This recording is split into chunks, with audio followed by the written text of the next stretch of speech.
to... I'm Robert Fong, and I was here this evening at the ISD meeting. The thing that particularly came to light was the fact that 1.5 mils was being assessed to the voters without voter approval. Now that typically goes against the Maine. What I mean by that is, whenever you assess the public for funds, the public should have a right to have input as to whether those funds are going to be assessed or not. Now, what is the impact, the public policy impact of all of this? Oceana County is a very poor county compared to Mason County. Therefore, we have to pay 1.5 mils more than what we're currently paying just to come up even with Mason County. That in itself tends to create financial stress on the part of the residents. Right now, we have a high unemployment rate, we have high foreclosure rate. These things are just devastating on this community. Now, from a public policy perspective, there are such things as unintended consequences. And what I mean by unintended consequences, the voters could knee-jerk react. And that is, we have currently millages that are going to be coming up for voter approval.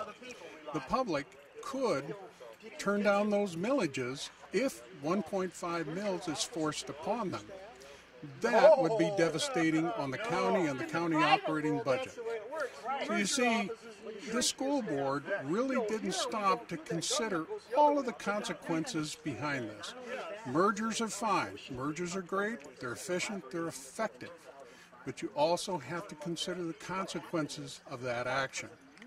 So I think this evening the public was extremely upset that they weren't given the right to self-determination.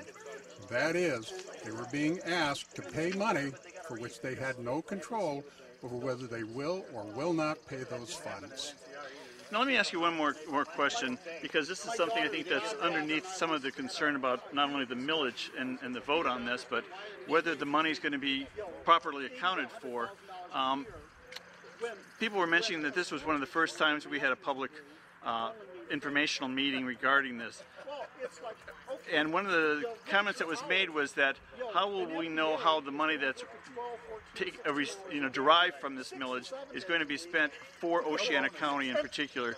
Do you have concerns about that, for that sense of disclosure or accountability? Yes, I do. And here's the problem.